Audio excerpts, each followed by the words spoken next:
our last transmissions, we established two foundational truths. First, that you are the architect. You stand on the construction site of your own mind with the power to design your reality, to build your inner citadel, and to live a life of intention, not by default. Second, we discovered that the raw materials for this grand project are not scarce. They are infinite. For as Rumi taught us, you are not a drop in the ocean. You are the entire ocean in a drop.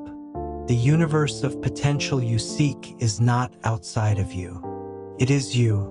So here you are, the architect of a limitless reality.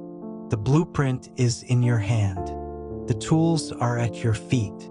The materials are endless.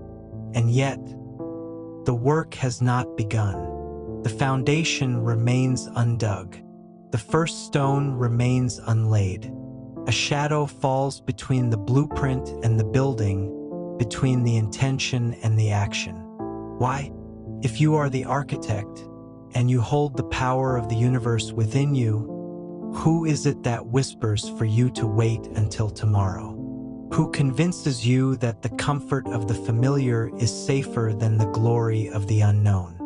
Who is the traitor in your own command center that cuts the power just as you resolve to act? Today, we confront this saboteur. This is the next and perhaps most crucial layer of the Sapien Protocol. Because the greatest enemy you will ever face is not a person, an obstacle, or a circumstance. The greatest enemy is an inside job. It is the ghost in your own machine, the inner critic, the voice that knows all your deepest fears and insecurities because it was born from them. It is the part of you that clings to safety, that fears judgment, that is terrified of both failure and success. It is the master of procrastination, the author of your most convincing excuses.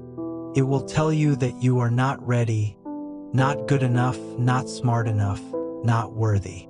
It will use your own voice to speak these lies, making them almost impossible to distinguish from the truth. The great psychologist Carl Jung gave this entity a name, the shadow. And here is the critical insight that changes the entire nature of the battle. The shadow is not an enemy to be vanquished. It is a part of you to be understood. To declare war on your own shadow is to declare war on yourself.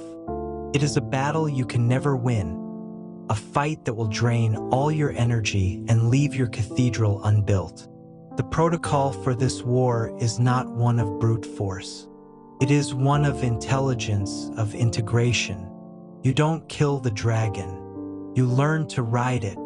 This process, this praxis has three distinct phases. First, observation. You must separate yourself from the voice of the saboteur. Give it a name if you have to. When the thought arises, I can't do this, I'll fail. You must learn to see it not as your thought, but as a broadcast from the saboteur. You are not the thought, you are the awareness listening to the thought. The Stoics perfected this. They called it the art of assent, the power to see an impression for what it is, just a piece of information, and to choose whether or not to agree with it. Observe the saboteur's arguments as you would a curious child's. Do not judge. Do not argue. Just watch. This simple act of detached observation creates a space, and in that space is your power to choose. Second, interrogation. Once you can observe the voice without being consumed by it, you must question it. But not with aggression, with curiosity. When the saboteur screams that you shouldn't apply for the job, or start the business, or have the difficult conversation, you must calmly turn to it and ask, what are you trying to protect me from? Because that is the shadow's secret. It is not malicious.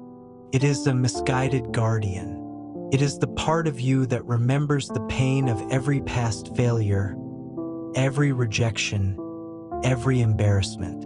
Its prime directive is to keep you safe from ever feeling that pain again. Its method is to keep you small, to keep you from taking risks, to keep you in the prison where the door is wide open. By asking what it fears, you are not fighting it. You are beginning a dialogue. You are bringing its unconscious fears into the light of your conscious mind. Finally, and most importantly, integration. This is where you transform the saboteur from an enemy into an ally. After you have observed its voice and interrogated its motives, you acknowledge its concern. You say to it, "Thank you for trying to protect me from failure. I understand you are afraid. I hear your concern." And then you make a conscious, deliberate choice. You say, "But the safety you offer is a cage.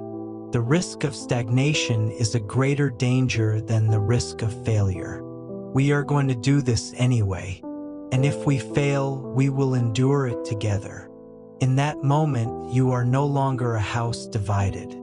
You have taken the immense primal energy that the shadow was using for sabotage and you have harnessed it. You have integrated its fear into your courage. The part of you that was holding you back is now the very thing you are carrying forward. This is the work. It is a moment-by-moment, day-by-day practice. The voice of the saboteur may never fall completely silent, but it will change. It will cease to be the voice of a tyrant and will become the voice of a barometer, a signal that you are pushing the boundaries of your comfort zone, that you are on the edge of growth. You are the architect. You contain the ocean. And now you have the protocol to face the one entity that stands in your way, yourself. It is time to turn and face the shadow, not with a sword, but with understanding. Activate the Sapien Protocol.